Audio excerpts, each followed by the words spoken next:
Hello, and welcome to Underpaid Gamers Podcast. My name is Justin. I'm sitting next to my friend and colleague, Tony. Hello. Today we're going to be talking about Captain America Civil War. Civil War. Civil War. Civil War. So Civil stay War. tuned Civil for a War. good time. Civil War.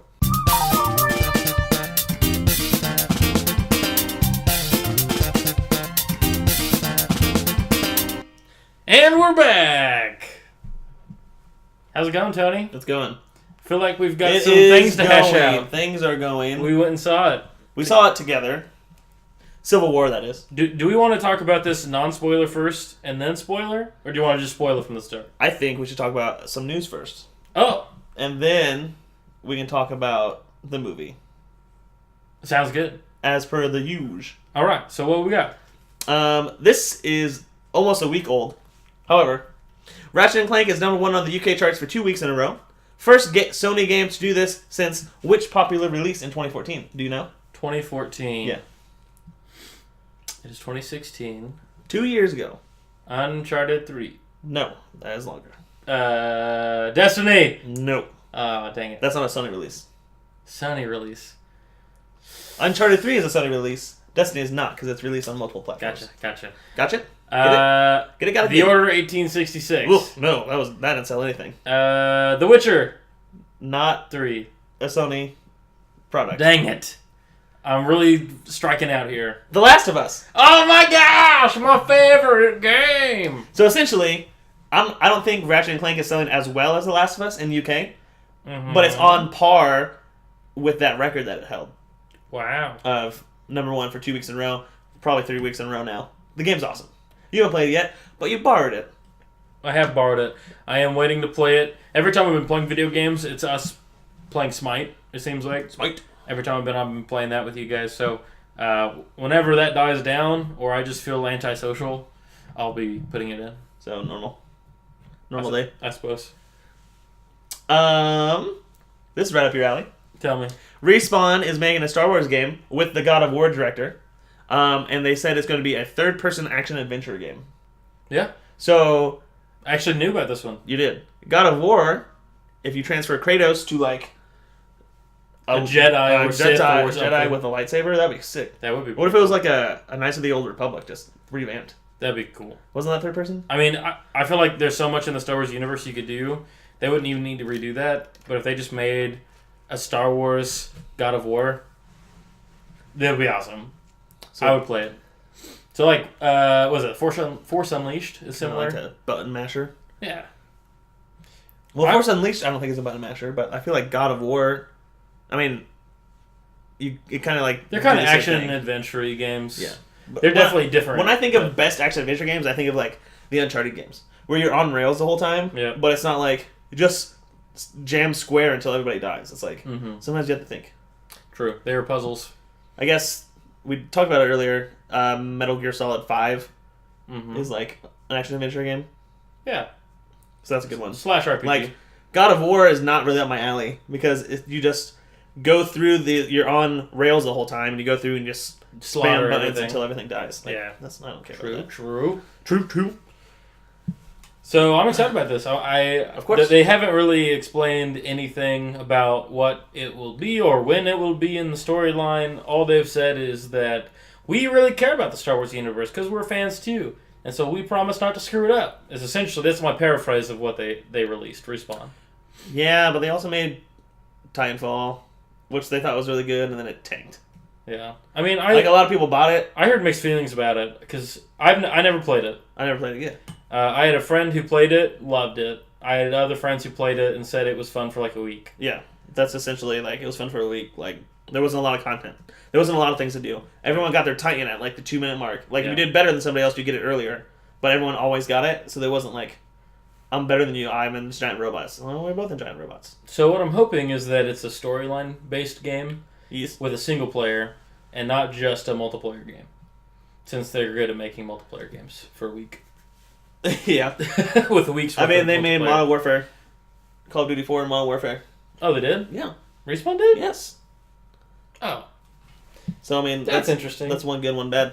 But I mean, this is obviously it's gonna be different because it's third person. Yeah, it's an action adventure instead of just a shooter. So it's different. I just don't want this to be the lack of storyline that Battlefront had, which I like Battlefront still, and I've popped it in occasionally from time to time, and I probably will continue to pop it in from time to time in the future. Is that because you like Battlefront or just because you like Star Wars? I think it's because I like Star Wars and I like Battlefront because it's Star Wars. But you played Battlefield 2 though. I played a lot of Battlefield. Battlefield as well, not just the. I've on my Steam account, Battlefield Bad Company 2 has which is super awesome. Which you is break super any awesome. wall you wanted. I think that game has the second most amount of hours that I've played because it logs the hours you played, and it's like 176 or something like that. That game was fun. I love that game. But I love Battlefield games. They changed it in previous Battlefield games. Battlefield 1942 was awesome. Oh, I know, dude. That was the first one I played. Yeah. I got Then Battlefield 2, we had that. Free. Oh my gosh, that was fun. It's like the U.S. versus China, and there was like in Battlefield 2. Battlefield 2, yeah. I don't remember. And it was just like I remember helicopters, man. It's all about the attack helicopters. Yeah, those are fun. The Han Solo movie. Yes. You want to break that news? So Han Solo movie is coming out in 2017, winter of 20. Soon. No, winter of 2018. That's when it's coming out. It's That's starting. a long time from it's now. starting. Yes, it is. It's because next winter is 8. Yeah. Is episode 8. And then the winter after that is Han Solo. And then they're going to start recording. And then Obi-Wan Kenobi / Rey Kenobi. We hope so. We hope it's a Kenobi film after it's all said and done. Or Boba Fett. Or Boba Fett would be all right. But I still don't get the obsession with Boba Fett. And we've talked about him. He is kind of like a clumsy fool. He is definitely a clumsy fool. So there's a thing recently. Someone said like he was almost the main villain in the Star Wars movies. Yeah. I'm like, maybe he was better at his job. That's like way less epic if it's just a bounty hunter, Yeah, as opposed to like the Emperor and his right hand man. Like you're going taking on an entire government system as opposed to just a bounty hunter. Just a bounty hunter. I don't know. That falls into Sarlacc pits. That's right. And goes. But you can't chase after him. It's his brilliant escape plan. No one will follow me here. So there's been a while. People have been speculating who's gonna. What's his name? Get the casting. Do you know how to pronounce it? It is Aiden. Nope. Alden Ehrenreich. Cool. Ehrenreich.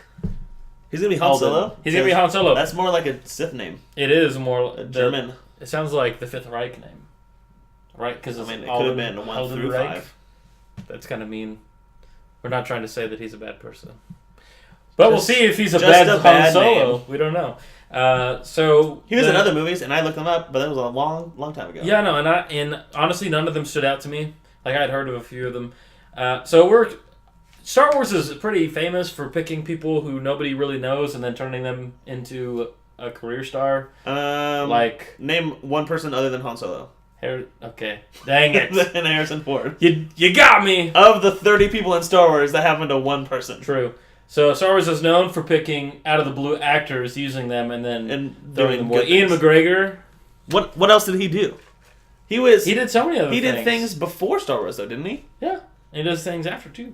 I can't remember any of them. You can't remember I've seen them before. Yeah. My brother has one on DVD. I've watched a few times. So, there's that. I mean, okay, they don't really transform their career, but they do give them a huge AAA title on their belt. That's true. Which gives them lots of money. Hopefully. Mostly Harrison Ford, though, because the last movie he made so much money. I saw, on one of his first trilogy, he made, $20,000 for a movie, and on the last one he made, $20 million or something. Yeah. He was the highest paid actor in Force Awakens. Well, good thing they killed him off. Yeah, I mean, they killed him off for budgetary reasons. That's right. I'm just kidding, they didn't. But they might have. We don't know. Either way, so we're going to see how that goes with Han Solo movie. We'll have more updates as that movie comes closer, but they are... Han Solo. Dude, I don't know what you're singing right now. That's a beautiful song. The Gilded Beards, one of my favorite bands. Oh my gosh. It's on YouTube. Stop it. Han Solo. Han Solo is the best. Look up the Gilded Beards on YouTube if you want to hear some good music about Lord of the Rings, Star Wars. Han Solo. That's it. And JFK. You can skip that one. Yeah, you can skip that one. So there's that. Kevin Feige. head of MCU, has announced that Marvel is very committed and very interested in a Black Widow solo movie. Interesting. Which could be in place of the Inhumans movie. However, I think Marvel needs to dial it back a notch. Slow it down. They're throwing things out left and right. I think they have a phase 1, 2, and 3. And I think after that, they just need to chill. Right? I don't think they need to make a Black Widow solo movie in the middle of phase 3, at the end of phase 3, to lead into phase 4. Like, what more are you going to do after you get the highest paid actors to do these movies? Like, right. Like, what's next? What's next? You did Civil War, which is a huge Marvel thing. Like, there's plenty of storylines, but at the same time, you're burning people out. Just chill a little bit. Right. Just take it easy. You don't want this to be like the Ice Age movies. Ooh. They're making another one. On the moon. I told you. It's stupid. Yeah. I just saw the preview last night. That's why I thought about it. Oh, yeah? I reacted very negatively to the preview. I was like, understandably. how many times can you milk the same franchise? I don't know. I don't know. Star Wars. Hey. I knew you were going to say that. You can't milk it enough. Give me all the Star Wars. Blue milk. You can't blue milk it enough. You can't blue milk it enough. So yeah, like, I don't need a Black Widow solo movie, especially that late in the game. Right. Like, at this point in phase 3, all the movies at that end should be like more than just one person in that movie. It should be big It should be conglomerates. like Civil War, where they have everything, like the ones. Avengers, all that stuff. Or maybe little teams of them. You know, you don't need all. You don't need the all entire of them, group, but, but like have Ant-Man in it, or Right. like have some other. But like you've introduced all these nice characters, and I'd be game for. I mean, obviously Black Panther and Spider-Man are having new movies, and Doctor Strange and all that. So Doctor Strange. there are new characters coming in. Yes, but I guess again these are new characters, and they aren't Black Widow, who's been around since 2008. Right. She's been on all of them. She's I think almost it's missed fine. They've almost missed the shot with her. Like, I think they've kind of missed the window of Like, opportunity for her the to Widow? have a standalone movie, and it makes sense. they missed the Widow. See what you did there. Yeah. So like, Clever. if her movie comes out in like 2018, 2019, that's almost 10 years from when she debuted. Yeah. So like, that's like the Ratchet and Clank movie. Yeah, That you have did to not look do at well. You have to look at the opportunity cost of it. That's right. You could do a different movie, introduce a new character to bring more freshness, But not the Inhumans, because that's a bad but not the idea. Inhumans. But you could do one. A Fantastic Four movie. Stop it! If Marvel got the rights to Stop Fantastic it. Four, that could be It's pretty not good. gonna. I don't care. I've lost Although all I hope of don't- Fantastic Four. Fantastic Four is like the most recognizable before the MCU started. They're like the most recognizable group of heroes in Marvel. Yeah. And But now like, they're how so do you do a good movie about them? Because like Mr. Fantastic's powers suck. True. The Thing is just strong and hard. Mm-hmm. Human Torch is just hot. Invisible Woman is just hot. She goes invisible. She's invisible and she has force fields. Doctor Doom is probably the most interesting part of Fantastic Four because he's like the most powerful villain on Earth. He has his own country, Latavia. It's called Doomtopia. It's not. But I like that name better. well, he would not. Probably not. So Too inconspicuous. he's like the king of that country. I think he was born there. Oh. Latavia, Is something it by Wakanda? L-A-T. Oh yeah, Wakanda. FYI, is the most technologically advanced country on the planet. That wasn't shown in the movie. Well, it kind of was at the end, but are we Kind gonna of a talk little about this bit. now, or are we gonna wait for this later? Yeah, we can embark on Civil War. Okay. So I guess spoilers for Civil War, Yeah. but I don't have any news on how well it did over the weekend because I forgot to look it up before we right, started. and the weekend's really not over yet. I mean, it is, but It's Sunday night right technically- now, So we'll see. so we'll see. On the But next episode, we we'll give you watched some it. dates. We'll give you some stuff next week. We'll about see if it did better than Batman Ratchet vs and Clank Superman. did? Well, it did better than Ratchet and Clank, no doubt. Probably.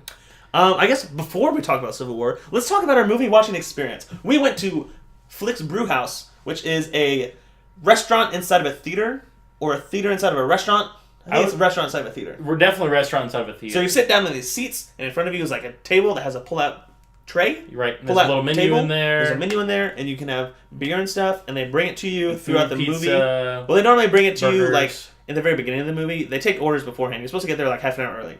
Yep, so you can take So you sit down there, and they bring your food out, and then the movie starts. Mm-hmm. And these seats are bigger than normal theater seats. Yeah. And they're more comfortable. I like them. And because they serve alcohol, a lot of minors think they can't go in there. Right. So there's not very many kids in these movies.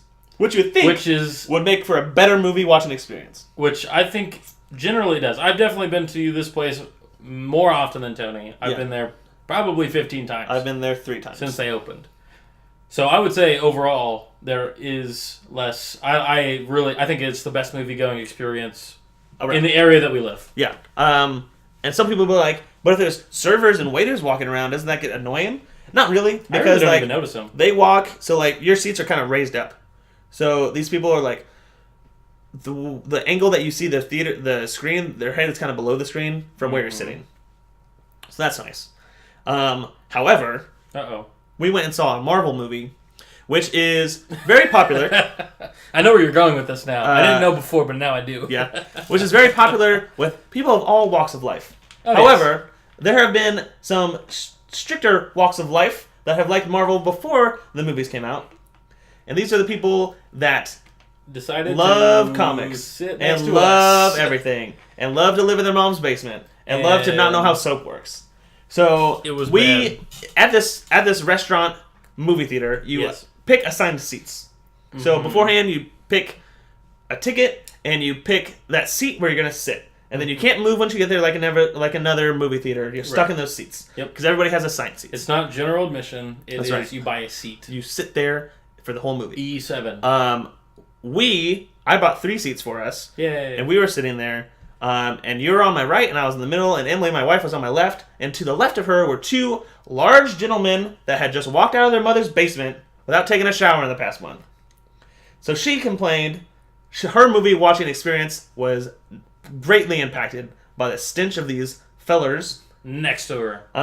The guy right next to her, he didn't smell bad enough that I could smell him, but he smelled bad enough that Emily needed to borrow my sweatshirt to like get away from him. Oh my gosh. I noticed that, but I didn't know that's what was happening. Yeah, she wasn't cold. She had a sweatshirt on, and then she put my sweatshirt on top of it. Mm-hmm.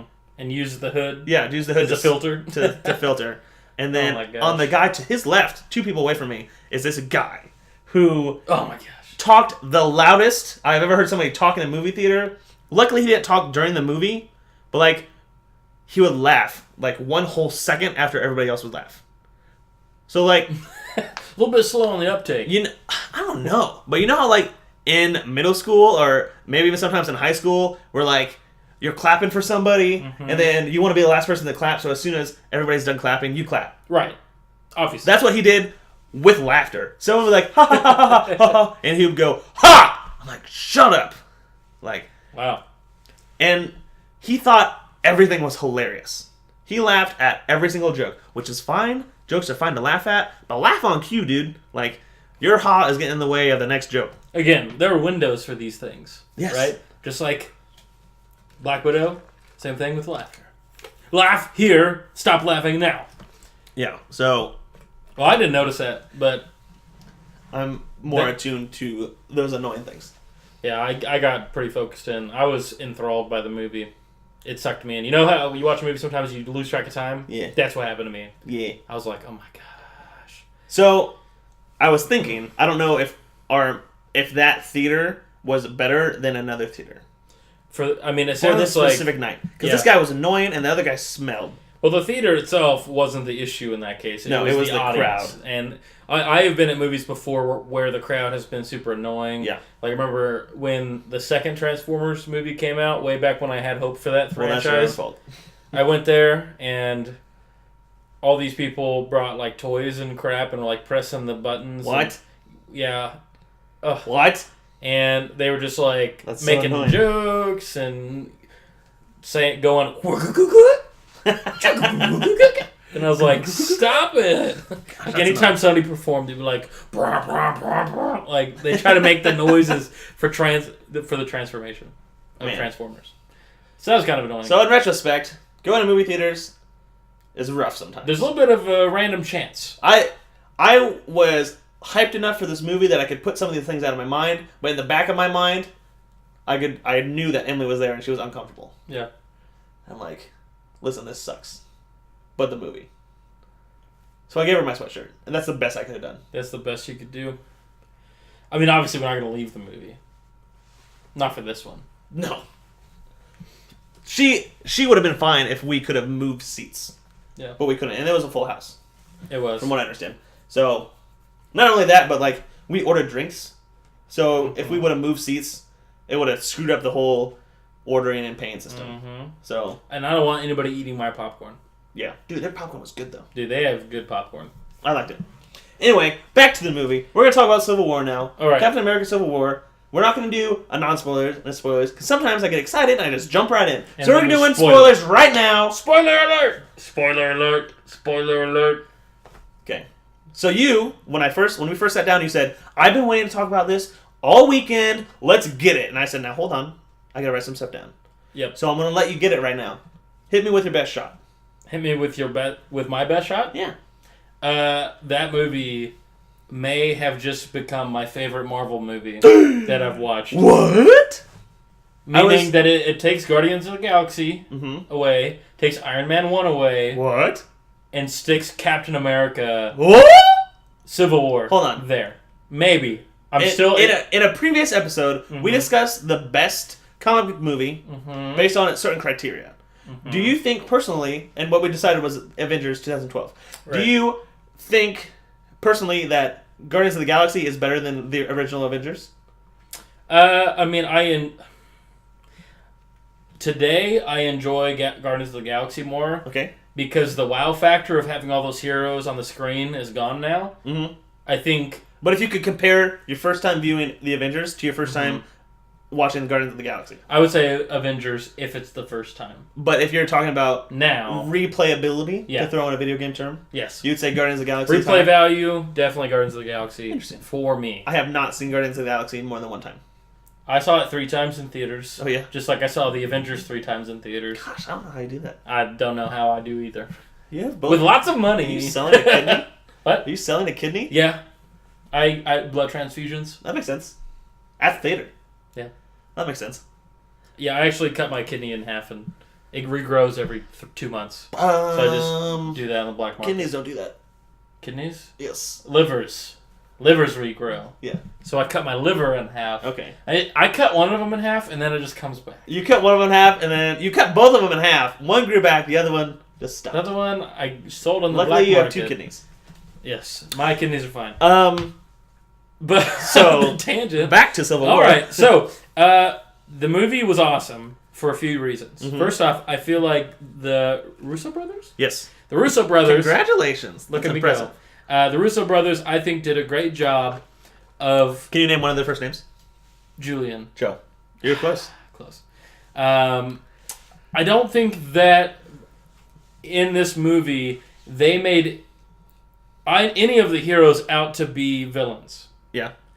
And so I felt like it was balanced in the way that they approached it. Now, I definitely think there's a right side and a wrong side, in my own opinion, and you might be surprised by what I will say by that. Ooh. But suspense. We'll get there when we get there. So I really enjoyed how by the end of the movie, there's actually not a true resolution to the conflict between the characters. There's a resolution to the storyline itself. Yes. But the conflict has led to a rift in the team, a rift in the heroes, and it's changed now because moving forward, the Avengers are going to be under this Slovakia Accords, or not Slovakia. You said Slovakia, and now I can't remember. It starts with Sokovian. Sokovian Accords.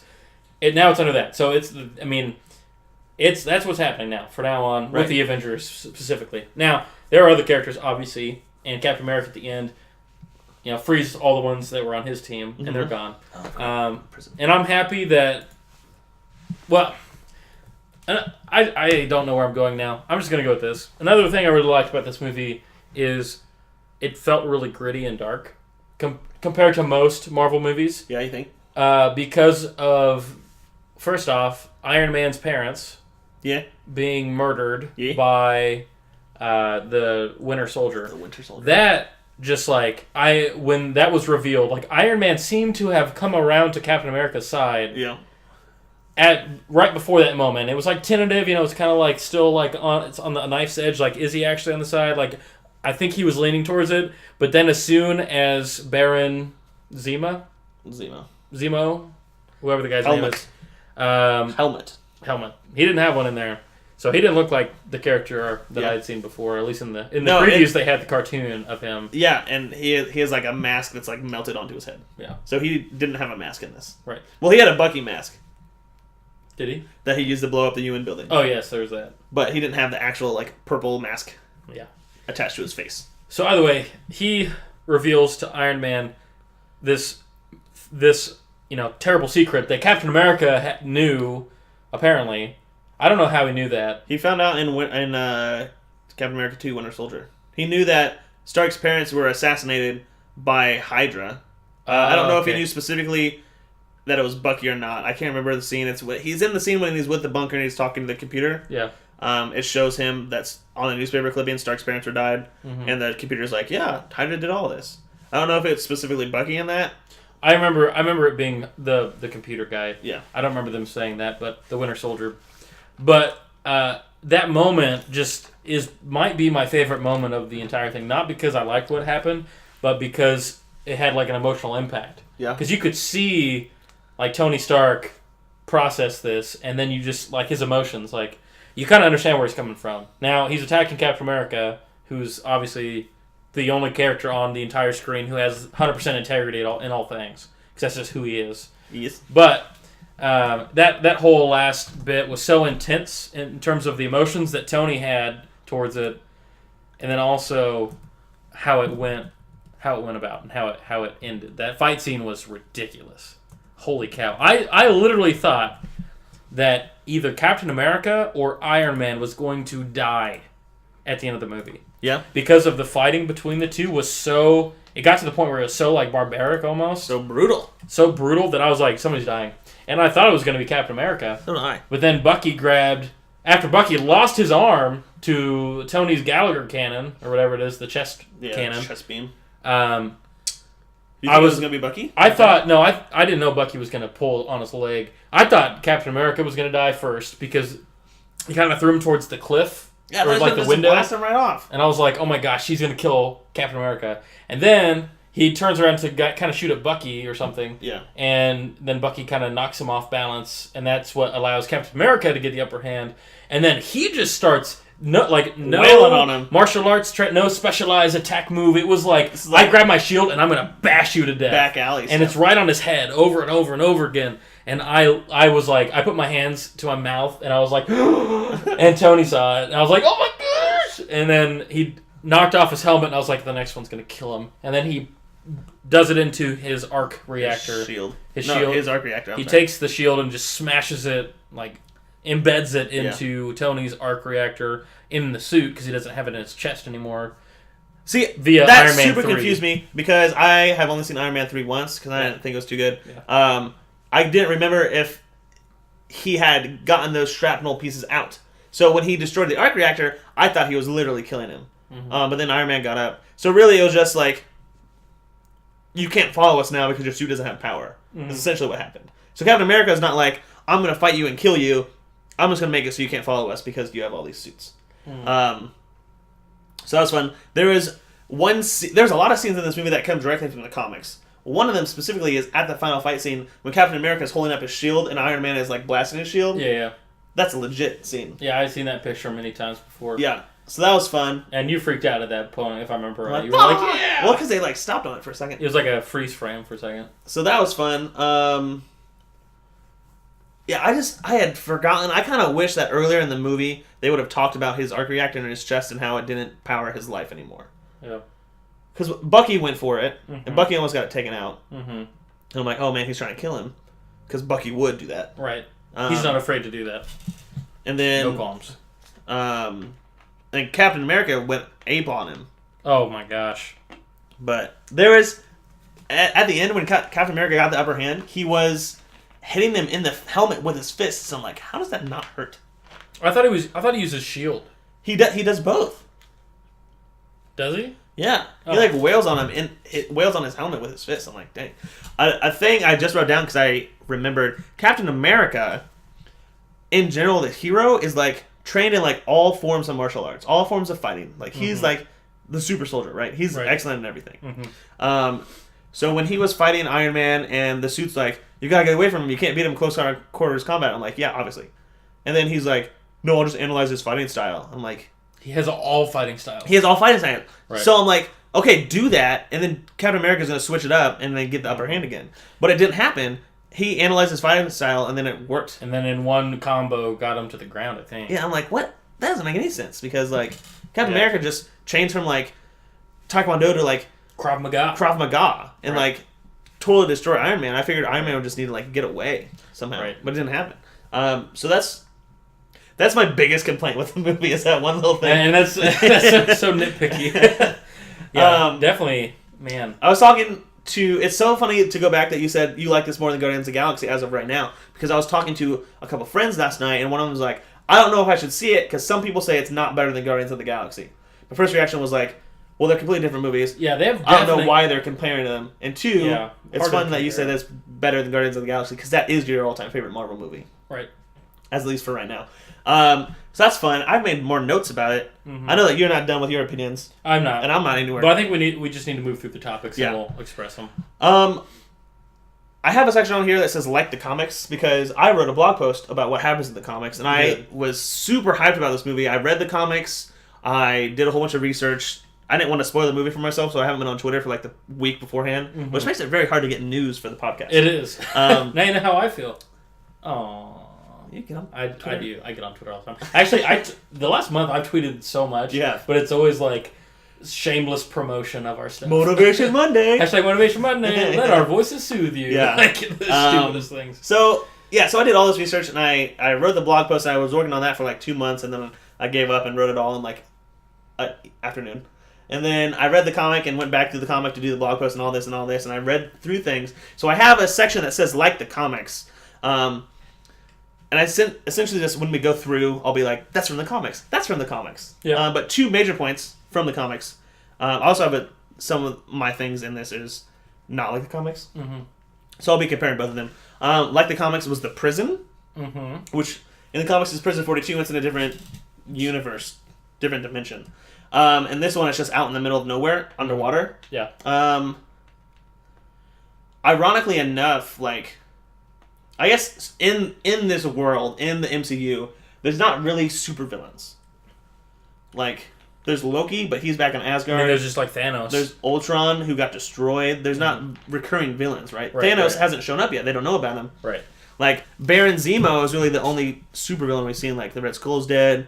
Iron Man, I think, has killed all of his people. Captain America. He's gone. So, like, in the prison, there's not room enough for all these villains. There's literally just room enough for like 8 costume vigilantes, is if we were going to call them that. So like Falcon, Ant-Man. Talking about the movie? Yeah.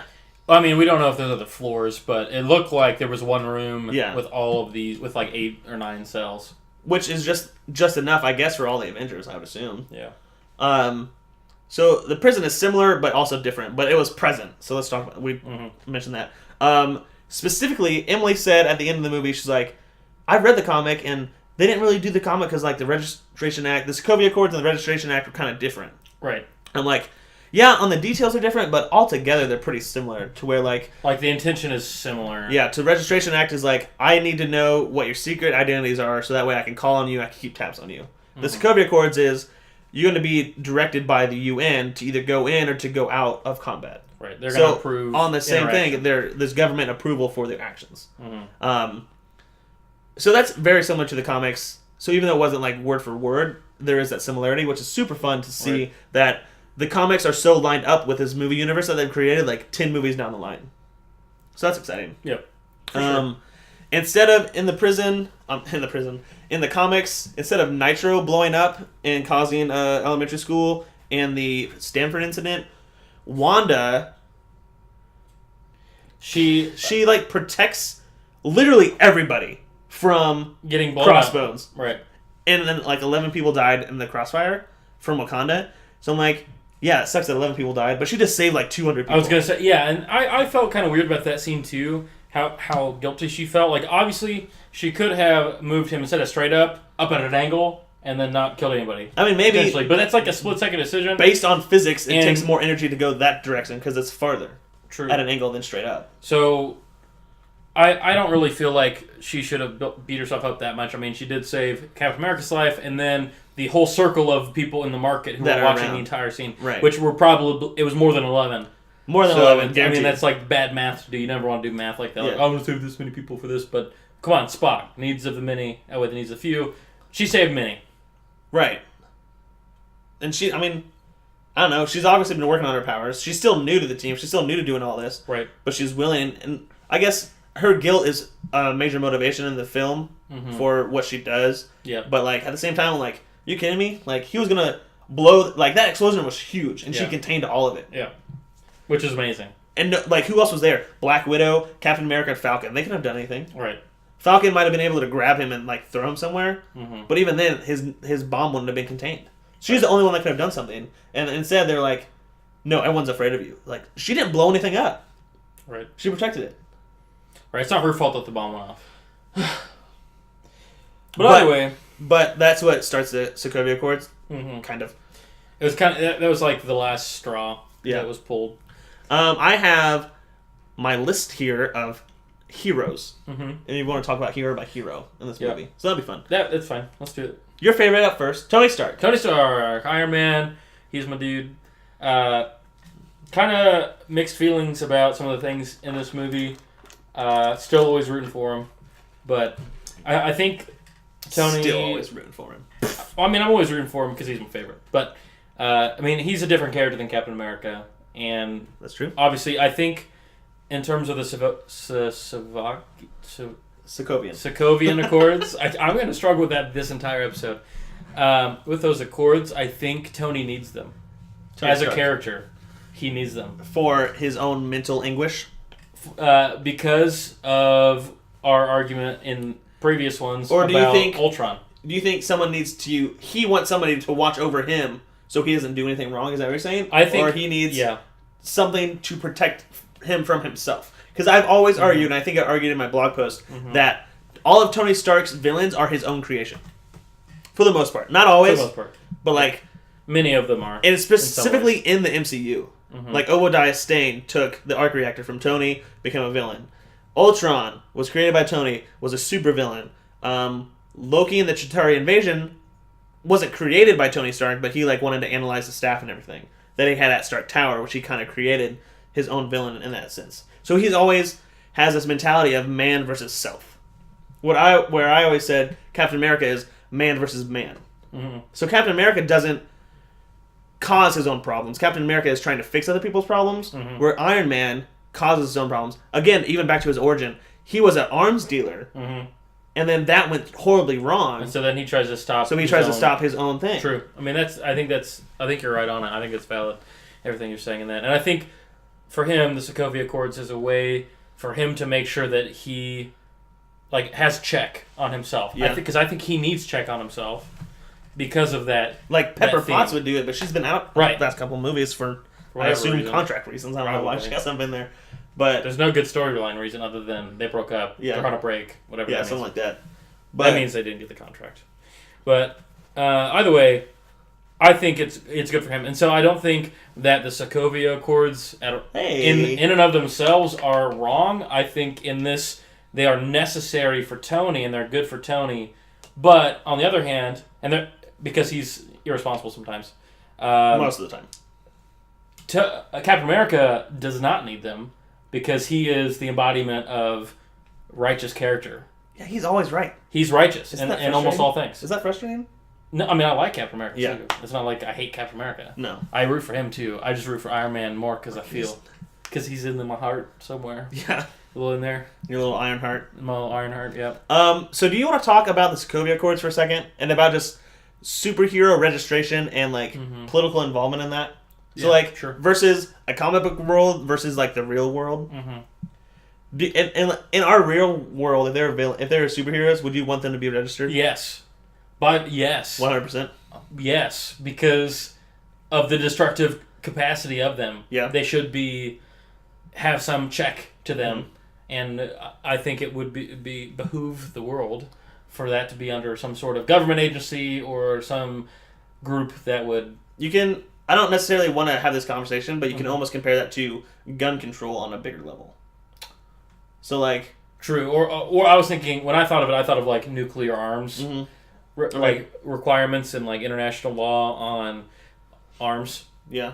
Of mass destruction. But in a comic book world, where there's also villains that are always going to be there, and obviously villains by definition do not follow the rules and do not follow the law. So you're essentially restricting the heroes to fight the villains with the Registration Act, with the Sokovia Accords, specifically Captain America. Right, you're making it harder on the heroes to fight the villains.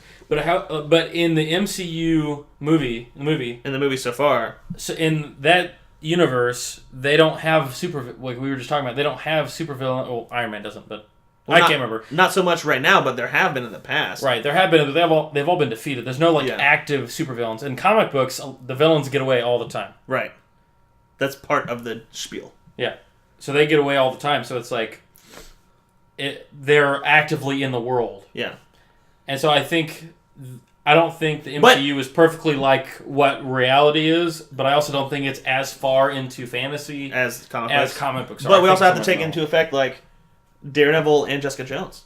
True. The Purple Man, Kilgrave, came out of nowhere, and he could have done a lot of damage. He could have done so much damage. What if he did that to Tony? What if he did that to Captain America? I mean, Wanda kind of did that in Age of Ultron, right? Sort of. And then Loki did it to Hawkeye in the first one. But like Daredevil, like Kingpin's not a big thing, but the Hand is kind of a big thing for just civilians of New York. Now, obviously, the Avengers do more than just back alley street stuff. Like they do global stuff. They don't do crime. They do like Earth is at stake. Right. But like even in the very beginning, the thing that set it all up, they were at the infectious disease area, and that like that would have been huge if that got out. And 11 people died. Sorry, we saved the world. Right. This virus could have wiped out half the population. Right. My bad. like not even my bad. Like they literally did all they could against these people. So like, I don't know.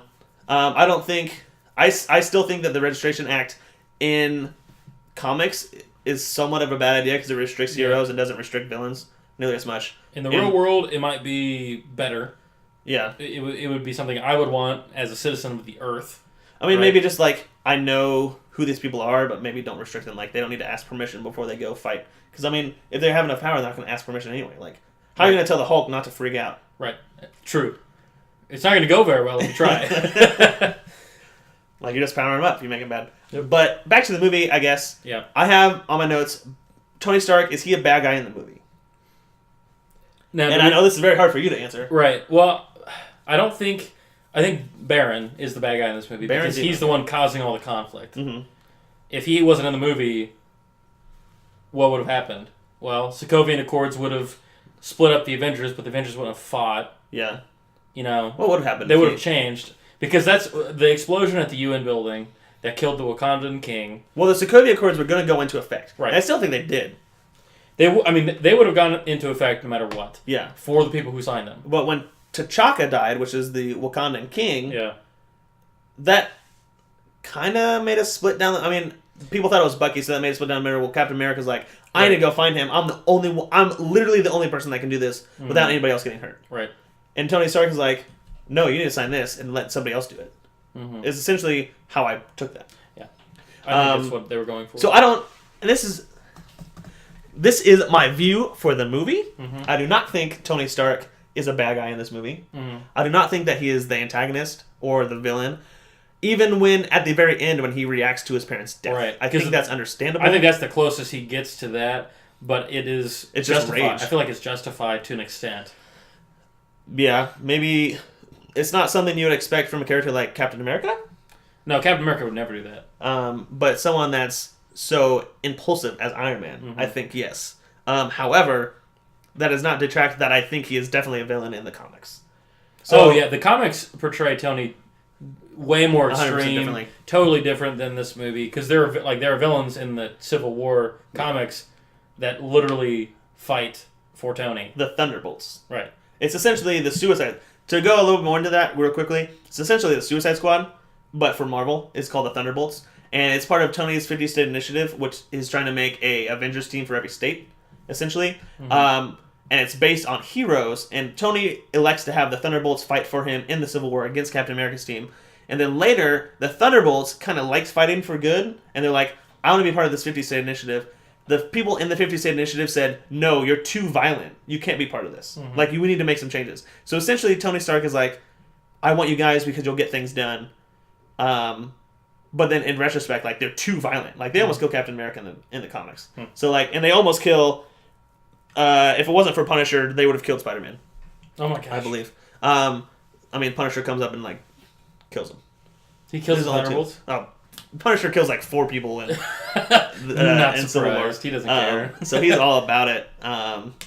But, yeah, in this movie, like, Tony Stark didn't necessarily do a whole bunch of bad things. I think he's racked by guilt from a lifetime of doing things wrong, a lifetime of being impulsive, and then similar to the comics, there is a woman that comes up and blames Tony Stark specifically for the death of their child. Oh my gosh, that was so intense right at the beginning. I was like, why is that lady standing there? Yeah, that was kind of weird. It felt more of an impact in the comics than in the... is that how it happens in the comics? Kind of, like, a villain explodes and kills an elementary school, and the woman comes up and blames Tony Stark, like, for this death of her son. Mm-hmm. And then, like, you know how, like, when things kind of, like, happen in real life, like, a whole bunch of people, like, Twitter and Facebook and everything blow up, people get behind it. Yeah. People got behind this one kid that died, and that's what started the Registration Act.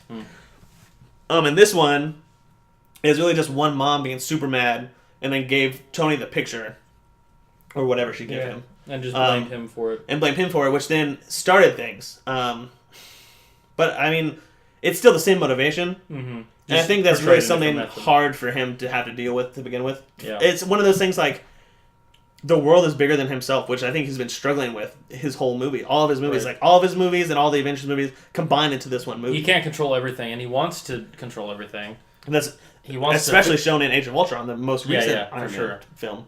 He wants, and it's all out of good intentions. He wants to protect. He wants to keep bad things from happening. But the more, I think he's going to have to come to terms with the fact that he can't do everything. I think that's what the Sokovian Accords kind of are, is him again giving away some of his responsibility. He's like, I can't be the only one here. Someone else has to keep me in check.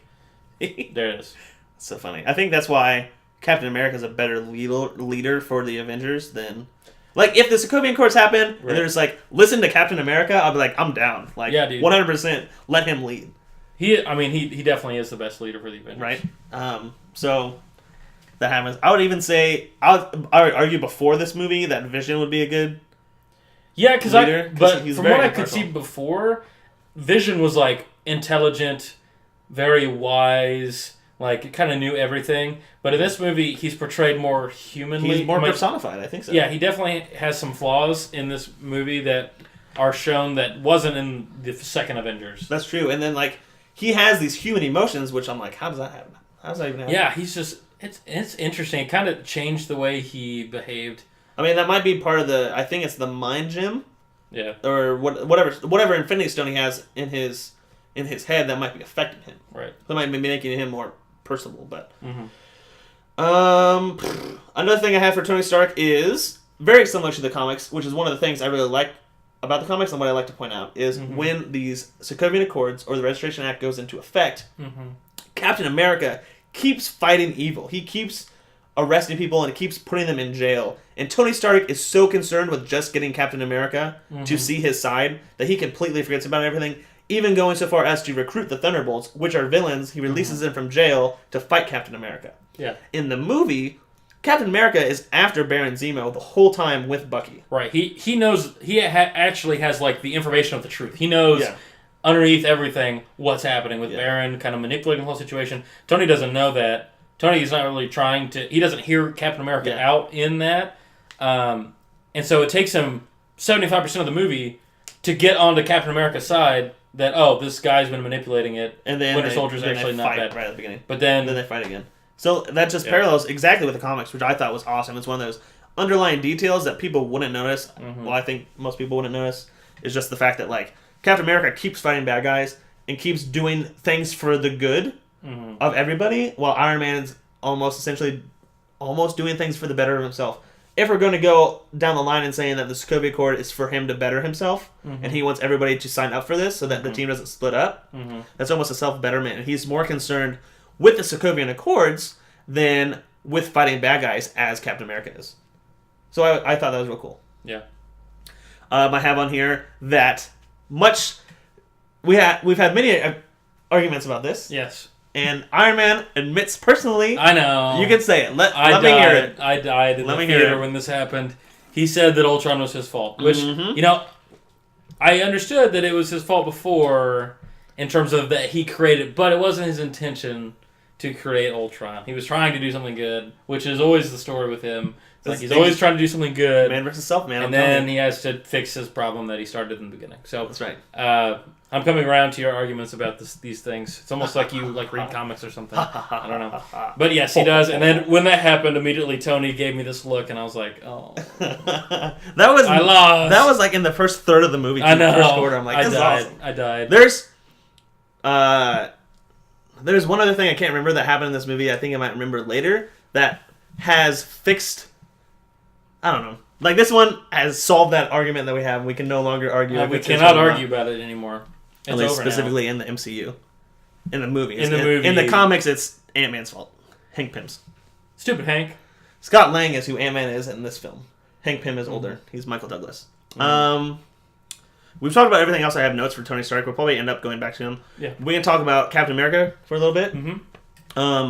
In this, Captain America doesn't want to sign the Sokovia Accords because he's fighting for the freedom of choice and the freedom to act as he sees fit, which, as we've talked about, is always correct for him. But that doesn't stand for everybody. I wouldn't say it's always correct for him, and it's not correct for anybody else. I just think for him, we get the best outcome when we give him freedom. I think this really goes to this core conversation that we have to have in real life between freedom and security. Because it's like, how much do we want the government into our deals and into our lives for the sake of safety and security, right? So, like, this is a really great theme for this movie. Because it parallels real life, I think. Yeah, almost a little too late. But I didn't mention this in my blog post, but I wanted to. Civil War came out, like, 2008, the comic. Which is still kind of when we're like the U.S. was like doing NSA stuff. Yeah. So it was very parallel then. Now it's 8 years later, so it's not as parallel, but there's still like the history of that. Right. But like, obviously in the past, Captain America is 100% against like government inclusion of things because Hydra had taken over S.H.I.E.L.D. Right. He doesn't trust nobody. Right. He trusts himself. Yeah. Because he knows he's going to do what's right. And Bucky. Right. For whatever reason. Because they're best friends. Oh, yeah. I mean. Because loyalty, man. Loyalty. That's right. That's what's up. So I think, given his perspective, I think a fear of government and a fear of government inclusion is accurate. And I think that if people know what's happening, and obviously S.H.I.E.L.D. being taken over by Hydra is part of the MCU, because S.H.I.E.L.D. is not part of Age of Ultron. True. It's gone.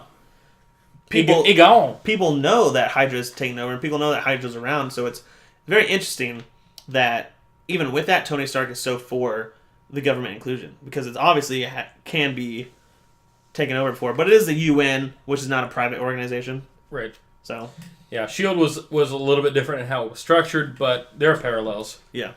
I still, like, I want Bucky to be redeemed, because at this point, Captain America has sacrificed his position among the Avengers.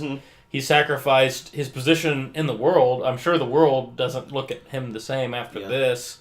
They won't know the truth about Baron unless, Black Panther and Iron Man tell everybody, which they might. But Iron Man does have a blabbermouth. He does. He likes to say things to the news. That's right. As we know from Iron Man 1. With a cheeseburger. Yeah, I'm Iron Man. I am Iron Man. Well, man, that was such a good ending, that movie. But I still love that. That's all right. Iron Man back on top. Better than Civil War. Bucky has to be redeemed at this point. After all this, if the MCU does not redeem him, if he does not come about to fight for good, globally specifically, is what you're saying. Yeah, because like all the heroes know that he didn't do that.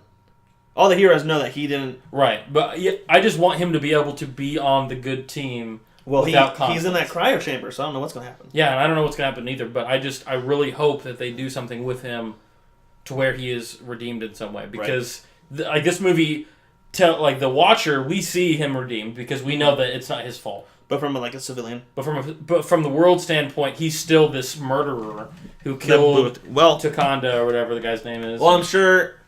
Well, I don't know, because I don't know how. Will the news just get a hold of it and be like, "This is the guy that"? Because what prison is Baron Zemo in? Because it's not a SHIELD prison. No, it's not. So is it a government prison? It was that European anti-terrorism group thing that they mentioned. Do you think they would keep that secret? Or do you think they would post that? Be like, I'm sure it's... Listen, this guy actually blew up the building. It wasn't Bucky. Yeah, well, I mean, I'd hope they would, but I'm not sure. But either way, I mean, he, even as a character, internally, he probably has some redemption to go through because he knows he's killed all those people. Yeah. And that's he tells Captain America, he's like, I killed those people. That's why he goes... Does he say... This is a quick thing in the movie. It's right after... Iron Man finds out that his parents died. Iron Man asks him if he remembers his parents. And I don't know what Bucky said. I think Bucky said, I remember all of them. Yeah. Or he said, I remember none of them. He said, I remember all of them. Okay. That makes sense. Which is super impactful. Right. Which is crazy. And then they start fighting. So, but specifically Captain America versus the Sokovia Accords, would the UN have gone after Baron Zemo? They didn't know he existed. They didn't know he existed. So if Captain America signed the Sokovian Accords, and Baron Zemo's actual plan was to have these 9 Winter Soldiers or whatever go out, they would not have been. They would have had to have already wreaked havoc before the Avengers would be called up by the Sokovian Committee, whoever the UN or whatever. UN. So I mean, the end result, assuming everything goes as Baron's plan goes, would have been worse. Mm-hmm. Right, it would have been worse if he had signed the Sokovian which is an argument for Captain America. And I agree with Captain America's side in this. I'm just saying, make Captain America in charge of choosing when the Avengers go in, and it's fine. You're set. Right, but isn't that what it was before? Right, going into I think SHIELD sent them in at. I guess it wouldn't have been Age of Ultron. I would assume so. I think after Age of Ultron or after Winter Soldier, SHIELD's done with the Avengers. Nick Fury's done with the Avengers. Well, Nick Fury's not done, but SHIELD is. Right. Nick Fury and SHIELD are set. But from what I understand, Nick Fury's not in the storyline yet. Again, I mean, he's out of the world somewhere. But he was in Age of Ultron. Right. He came up with the helicarrier. That is true. Hawkeye? No. But I kind of saw Nick Fury in the first Avengers, and past that as they were the ones. I guess it was still Captain America though. Really. Well, but that one Captain America was working with SHIELD. You know, it's like. Yeah, you can't separate he had a mission. Captain America from the Avengers up until now. Because up to this point, he has been kind of the guy. The guy. He's been the man. I just think the UN would have reacted too late to this unknown threat. Right. If needless people would have died. If Captain America came in and said, look, there's this guy, I know Bucky did not blow up this building, the UN would be like, forget you. They're like, you just like your friend. Right? So, and then also, Captain America says this, but politicians have agendas. Right. So what happens, if there's a war in, South Africa? Mm-hmm. They just send the Avengers in. And that's a parallel to Watchmen. In Watchmen, in D.C., they fought in Vietnam, and they changed the history of the world. So it's who watches the Watchmen? This is who watches the Avengers? What happens when these politicians with their agendas send them somewhere? Yeah. Because that's happened with politics and soldiers in the past. Right. Politicians are not the best judges of what is right and wrong. Right. If we know anything from real life applied to MCU, that is one of those things. Yeah. So, that's all the notes I have on Captain America. I'm sure we'll get back to it. Yeah. Ant-Man? He was so funny. Paul Rudd? He was so funny. He was in there very short. He was not in there very long. And I'm okay with the amount of screen time he got. Yeah. I thought they made him a fun comic relief to this really dark and intense story. Yeah. And I think his becoming Giant was awesome. Giant Man was awesome. They did it very well. It was super. Yeah, he looked super good. Yeah. The only thing I was he moved super slow. Right. I'm why? Because it's not a small guy in a giant body. Right. Moving the arms. There shouldn't, it's just a big guy. He should still be as mobile, unless he's super fast as a small guy, and he's not. Right, no, he's the same speed. Like, his legs only take him so far, so you would think that he could move as fast, but no, he does move. No, he was moving real slow, but he was, like, tearing stuff up. Dude, it was hilarious. And then one time he thought he grabbed the water truck, and it was actually a fuel truck. He's like, oh, dang it. Yeah, I could have sworn that was a water truck. Ant-Man was great. He was a great addition. Before this movie, I watched a spoiler-free review, and it said that in this movie, there is a bigger fight scene than the Chitauri invasion. And that review, I think, was referring to the airport scene. Yeah. And the airport scene was long, and it was huge, but I did not think it was as big of a fight scene as Chitauri. Yeah. And I was a little disappointed, and I was thinking, after the airport scene, I was thinking, okay, I can't wait for the big fight scene in this movie. Which there wasn't one. I mean, I thought that was huge. No, it was huge. I just wish I didn't have these preconceived notions. Yeah. Because I would have loved it. Yeah, because I didn't feel that way, and I didn't compare it to that, because there were so many heroes in this. So many things so many different powers. Yeah. And it was so much fun to watch them all. And I'm looking ahead, and I cannot wait to talk about the next one, which may have been one of my favorite parts. Almost the next one. Oh, you're going to skip that one? Falcon, I have it right here. Oh, okay. Falcon has really come into a support role in this. So, like... Which fits. If we were talking about video games, and specifically the people that I play with, they're always concerned with getting the kill. They always want to have a high kill-death ratio. They always want to do this. They always want to do that. Except for me, of course. Except for you, of course. There's hardly anybody I play that just wants to be a support role. They always want to have a high KD.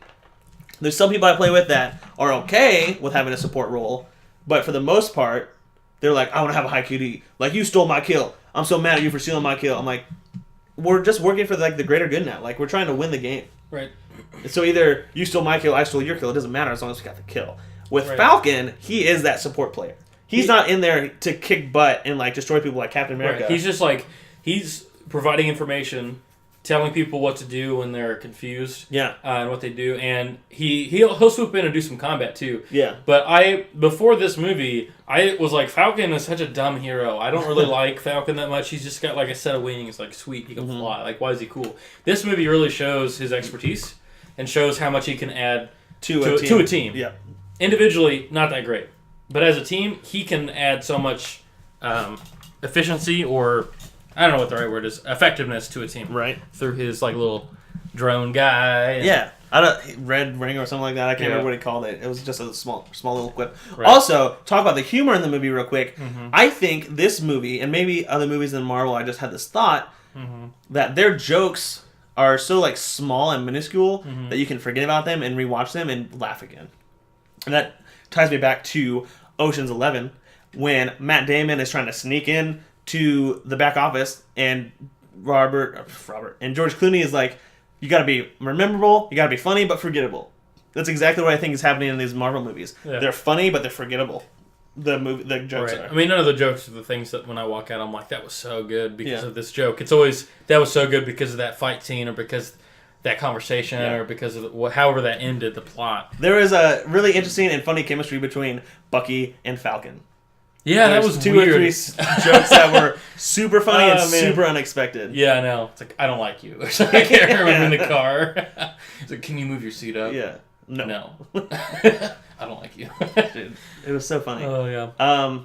Black Panther? Black Panther was...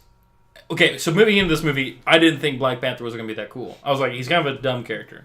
Okay, so Black Panther is from Which I didn't know much about. In Africa. Like I said, it's the most technologically advanced city on the planet. It's where Captain America and other people get vibranium, which is in Captain America's shield, which is what Black Panther's suit is made out of. Vibranium. So he's bulletproof. Yep. So he has those retractable claws, which scraped and scratched Captain America's shield. Obviously, like diamond, only diamond can cut diamond type of thing. Yep. He's now king, but he's also a warrior. His father died, so that was his whole motivation. He has to be genetically enhanced somehow, but I don't necessarily know how. Because he's running at like 30 miles an hour. He's like jumping super far. But his fight scenes are pretty sick. Yeah, and I really grew to like the character a lot. And it made me excited. T'Challa is his name. It made me really excited to watch the Black Panther movie. Really? Yeah, because before that I had no interest in Black Panther. Yeah. But now, I think it was just the character, the way he acted, because he wasn't afraid to like seek revenge or to like act upon things. Like when he saw his father die, obviously that was a motivation. He wasn't afraid to take action and take action into his own hands. So I like that about him. But he also, by the end of it, is wise enough to see examples from others and learn from that. So he doesn't have to make those mistakes himself. Specifically at the end. Specifically at the end of the movie. And that makes me really like him. His character development. Because he has wisdom. Yeah. Like, it seems like he has wisdom. Like, Captain America is righteous. Iron Man is intelligent. Black Panther is wise. Vision is intelligent and wise, but he's not really so portrayed that. In this movie, he was not portrayed as that, which really surprised me.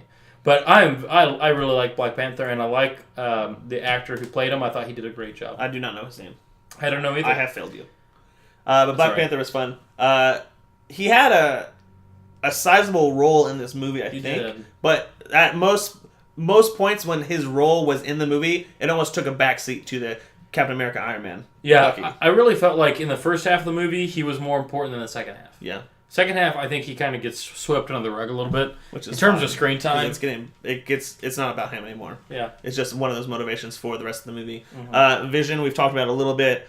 I don't think we're going to talk about every character like super in depth. I don't necessarily want to talk about Wanda. Like she's been working on her powers. Or Clint. He retired and he came back, and like there are some things like his hand-to-hand combat. It looks like he's gotten better. Yeah. His archery is pretty much on par. There was one joke where he said he played golf and he got 18 hole-in-ones. He doesn't want to do that anymore. I'm like, that's awesome. Yeah, that's like he's funny. So good at like archery and aiming that he doesn't need to do stuff anymore. I'm like, that's sick. Yep. But Vision, like I said, I think has become more personified. I assume it's because of the gem he has in his head, the Infinity Stone. And he's trying to work out what that means, that gem means. There's a conversation he has, I think it's with Wanda, where he's like, I don't know what this actually means or what is within the stone. I don't know how this relates to me. Yeah. It's a part of me, but I don't like. He doesn't. He's still trying to work out his own existence. I think. So that's cool. He gets distracted at the end. Yeah, by Wanda. By Wanda, because Wanda's on the ground hurt for whatever reason. I can't remember. Someone hit her down. Right. And then Rhodey and Iron Man, so War Machine and Iron Man are chasing after Bucky and Captain America in the Quinjet. Right. And then Falcon's behind. Yeah. And then Iron Man's like, Vision, take down Falcon, and he shoots him with his eye beam. And Falcon easily dodges it. And it hits Rhodey. And it hits the arc reactor in the suit. Yeah. So it doesn't like go through Rhodey, but it's the suit, which I think there's no power to it. There's no power to it. And I'm super confused as to how Rhodey fell faster than Iron Man could have caught up with him. As we see in Iron Man 1, he goes Mach 1. Right. So I'm like, what? Right. And I don't think about that. The only thing that's making him fall is gravity. 9.8 meters a second, right? Squared, or whatever that is. Like, you fall, like, Iron Man's suit is probably a little bit lighter, but it's still going to fall at the same rate, 9.8 meters a second. Just falling. But then he has jet boosters on the back of it. So I don't understand mathematically how he couldn't have stopped him. Unless he was really far away. But when he got shot, they were right next to each other. And Falcon was behind him, so they both went for War Machine at one point should have just been equal distance between Falcon and Iron Man. Right. At the most. So I don't necessarily know how he fell down, but that is a parallel to Bill Foster, in the comics where Bill Foster dies by a cyborg that Iron Man made. Vision, arguably, is a cyborg that Iron Man made. Yeah. So there's those, and obviously you can't have the cyborg Thor in the movie like is in the comic books.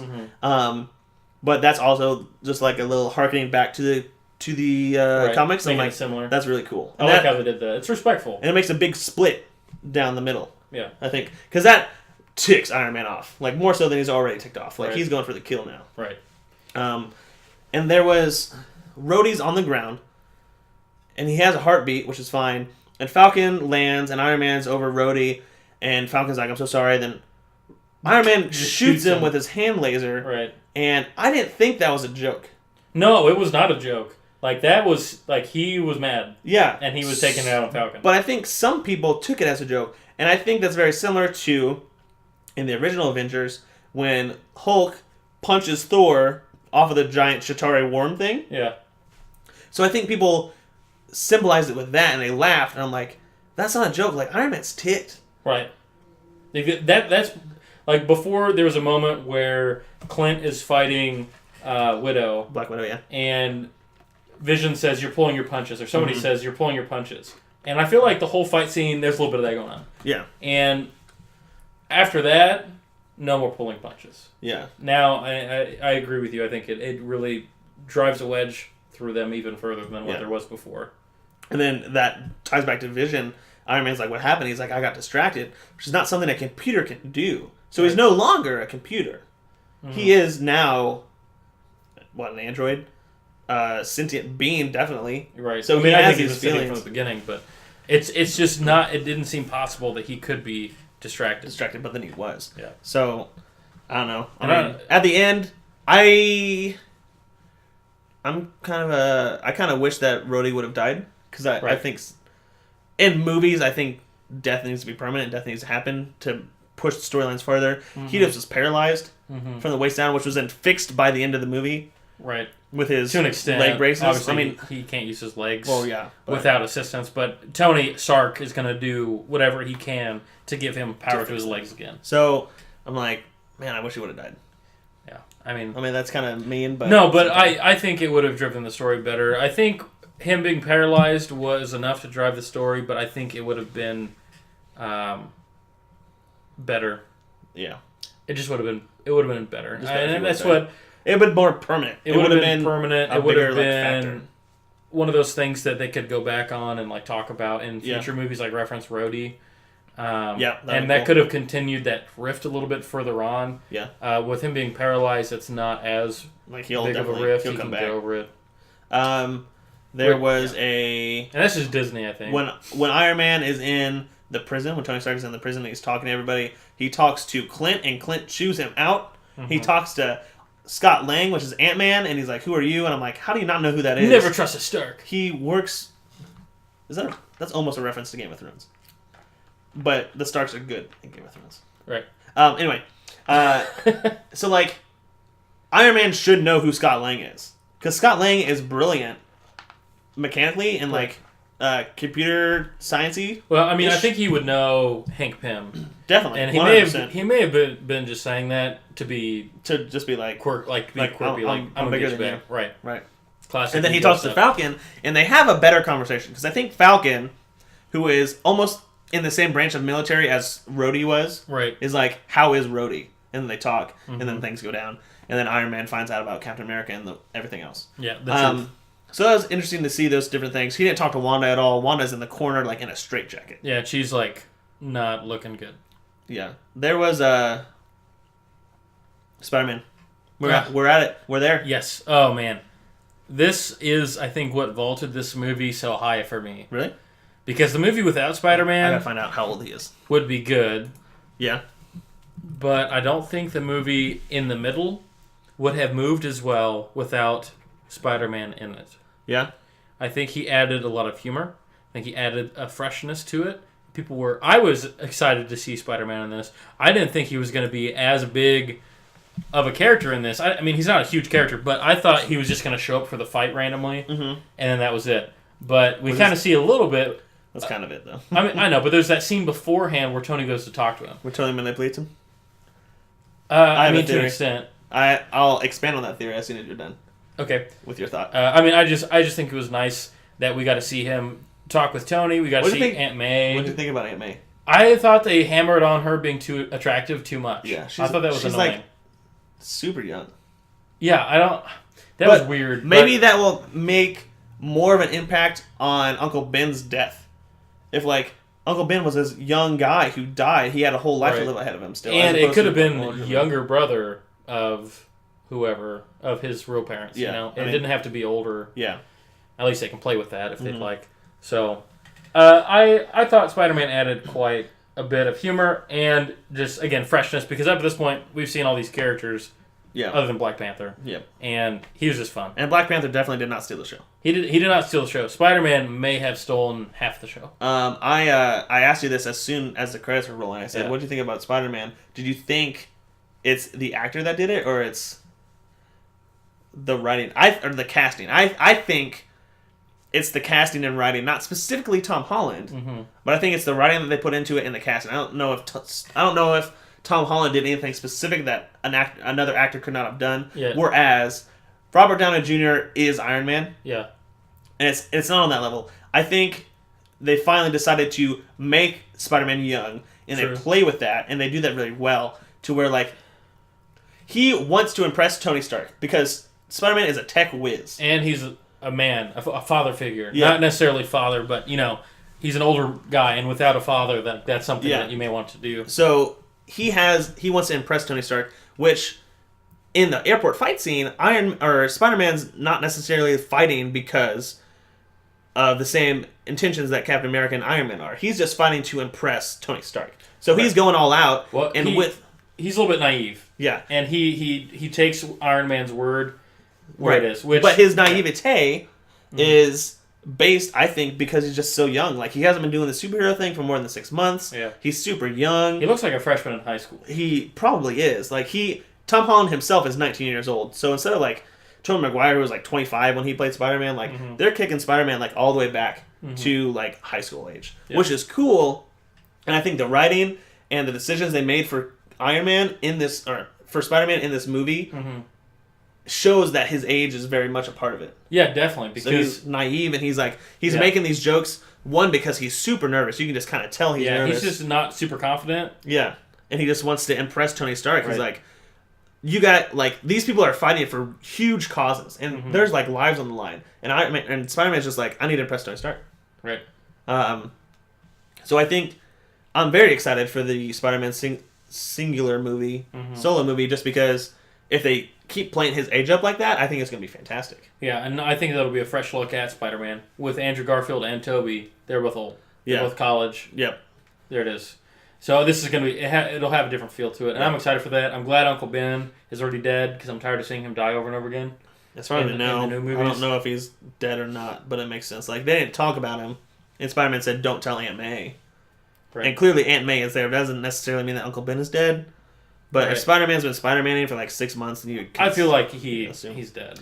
Because there were pictures of him, I think, I don't remember. In the room, but I don't think that he was there. I have on my notes, just again to reiterate, that his age and humor, the jokes he makes, shows that he's new to this and that he's still young. Like, and I also really like his powers that are represented in his fighting style. Specifically, his fight against Falcon and Bucky.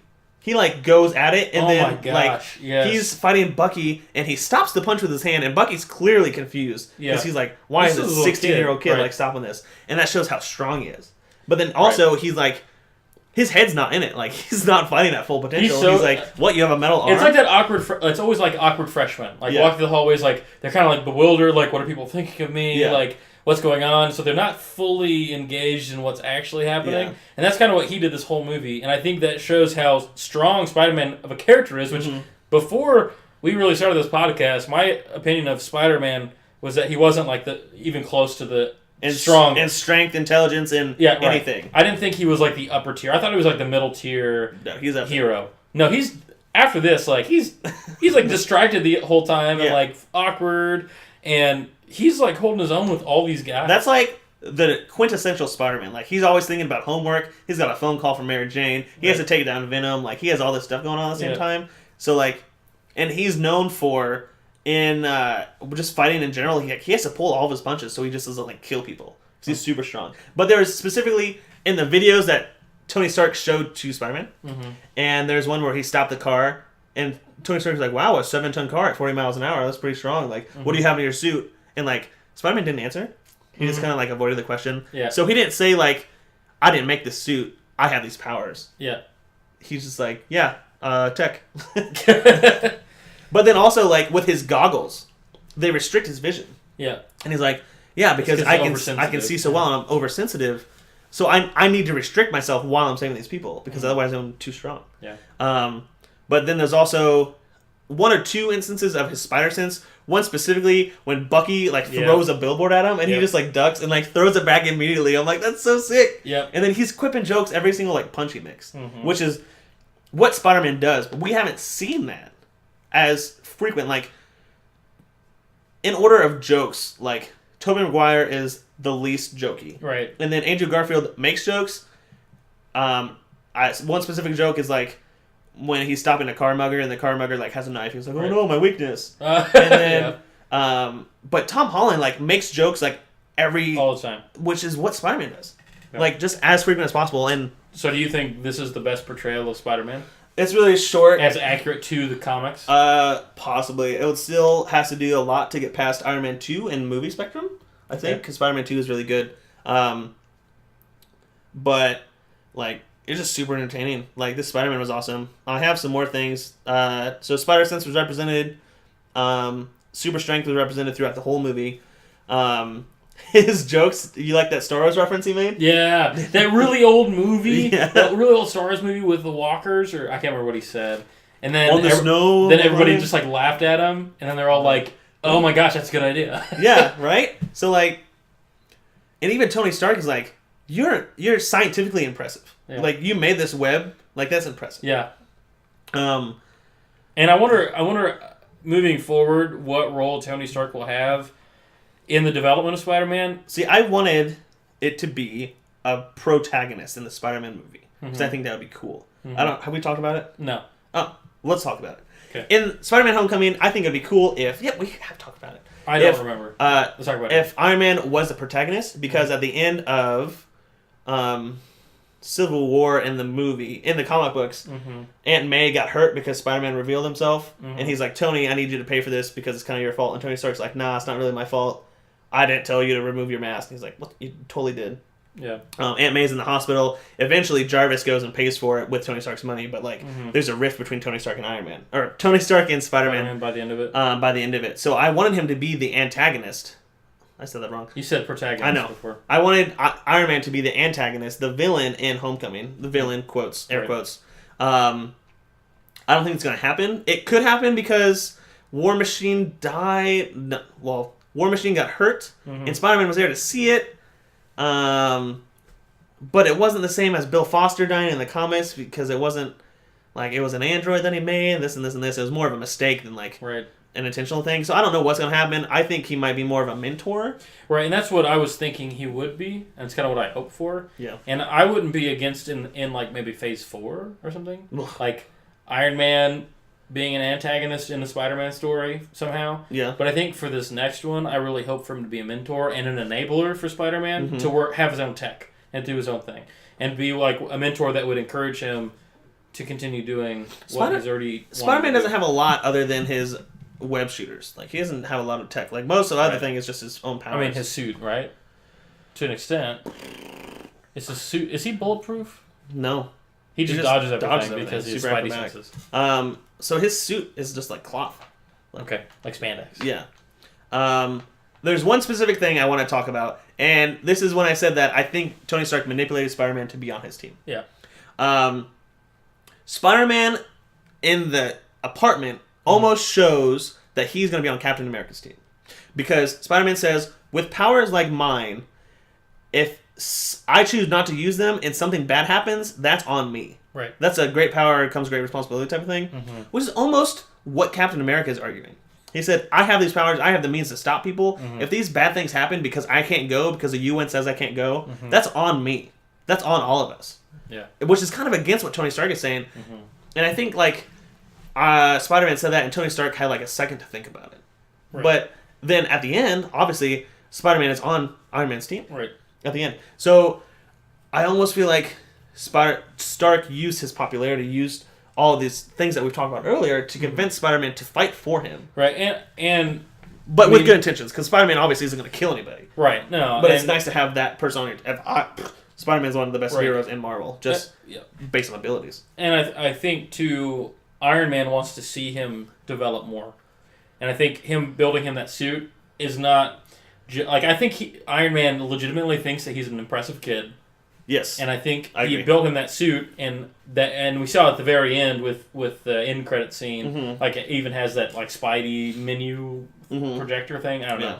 Either way, I think he has a legitimate want or intention to help him develop as a hero. Develop as a hero. So I think, well, I do think to an extent he did manipulate him a little bit because he portrayed the situation from his perspective.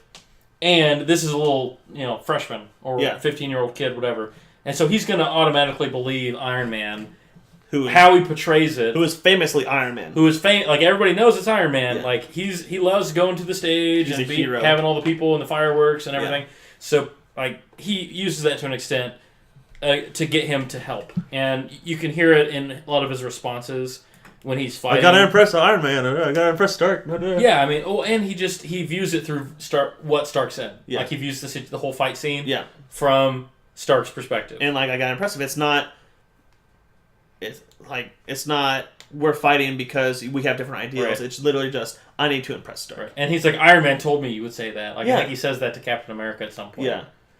So, and I think there's like an understanding, specifically from Captain America's side to Spider-Man when they're fighting after the Captain America and Spider-Man fight, which is awesome. Mm-hmm. And he throws the whole walkway down on Spider-Man, and he's just sitting there holding it. Yeah. And Captain America just walks away. Yeah. Like, which is so weird because Captain America must have known that he was that strong. Because he wouldn't have done that to a kid. Yeah. So like, but Captain America's like, "Where are you from?" And he's like, "Queens." And he's like, "Oh, Brooklyn." And then they walk away. Yeah. And I feel like there's an admiration. Right. Like we're from the same edge of town. Mm-hmm. Like we're both from New York. And then I wish, maybe there's deleted scenes, but I wish there was more interactions after that between Spider-Man and Captain America, to where Spider-Man, not necessarily switch sides, which would have been nice. It would have gone with the comics, but Right. just to be like more neutral. Yeah. So. And I think that would have done a nod to the comics. Yeah. For Spider-Man's role in the comics. I don't think there was any nod to his role. Because I think in the comics, from my understanding, which is not from a reading, just from your article and what we've talked about before, Mm-hmm. It sounds like Spider-Man's role in the whole thing is to flip sides, to hammer it home that Captain America is on the right Yeah. and Iron Man's the wrong, because Spider-Man switched sides. Like that's part of his role. And so we don't see that, and there's not even a nod to that.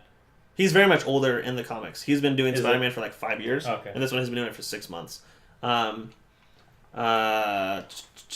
There was another thing that irked me about Spider-Man, is at the very beginning, he's web swinging in the airport. I'm like, what are you web swinging on? Like, you're in an airport. There's not things overhanging. Yeah. But it's specifically when the fight breaks out and he like swings away. I'm like, there's nothing above you. But The plane's flying, duh. yeah, on the planes, right? No, Spider-Man fight scenes were awesome. I'm super excited. I don't specifically remember him doing really anything super acrobatic, but his jokes and like his strength and his spider sense really shone through. Yep. I'll have to watch it again to pay more specific attention to him. I'm sure he did things that were acrobatic. It just doesn't stand out. Yep. I agree. So that was fun. Yeah. So I greatly enjoyed the movie. That was awesome. I'm still trying to decide its ranking. Mm-hmm. I think I'll have to see it a couple more times, and then I'll have it officially as a position. I'm still kind of processing it. I'm not going to go see it in theaters again, but Yeah. there is another podcast I listen to that they talk about stuff like this. It comes out on Mondays, so I'll be listening to that, and I'll see if my ideals align with their ideals. But super good. Super impressive. Uh, Marvel continually marvels me. wow. Is that a verb? Doctor Strange. Yeah, I think so. You can marvel at something. Yep. Doctor Strange is next. I think it's gonna be super hard for Doctor Strange to compete with this. I don't think it will compete. I think this is going to continue the Marvel trend of each movie being distinctly different. Yeah. Well, yes, but at the same time, like this is the most recent Marvel movie that came out. Mm-hmm. So even to go back to my point from a long time ago, someone said, "I don't know if I want to see Civil War," because people said it's not better than Guardians of the Galaxy, which came out like 2 years ago. Right. So now people will be like, "Well, I don't want to see Doctor Strange because it's not better than this X, Y, Z." I don't like that argument, and I think that's dumb. Because they're so different. And I would never use that as a reason not to go to the movies. But I also am a very avid moviegoer, so yeah. But at the same time, I'm like different. If a DC movie came out, and I would say I don't want to see it because Batman v Superman was awful. Right. I wonder. Yeah. What if somebody said, "Let's assume Batman v Superman was good, like really good." Yeah. Would people not go see Civil War because Batman v Superman was so good? It's possible. I think there might be like a certain group of people that would. Like I'm superheroed out. Yeah, like Just really good those people who don't go see every Marvel movie, who aren't us. Yeah. They would be like, "Yeah, I already saw this in Batman v Superman." Yeah. And they'd be like, "I don't want to see more superheroes fighting each other." So different from each other. I think Civil War blows Batman v Superman out of the water. Not even a close contest. They shouldn't even be spoken about. That's like trying to get a 4-year-old to race Usain Bolt. Okay. Batman, do you know who that is? Yes, I know who that is. That's how much better Civil War is than Batman v Superman. Superman. Like, you could have a 4-year-old out there running versus Usain Bolt, and that's, like, the comparison to how good they are. Because, like, man, it's just... That was a weird comparison. I think it's unfair to compare Batman v Superman to Captain America Civil War. Just based on that. It might be unfair because MCU is so developed. And DC universe is not developed. But it's not like... I don't remember when the first DC movie came out, but it wasn't that much later after Iron Man 1.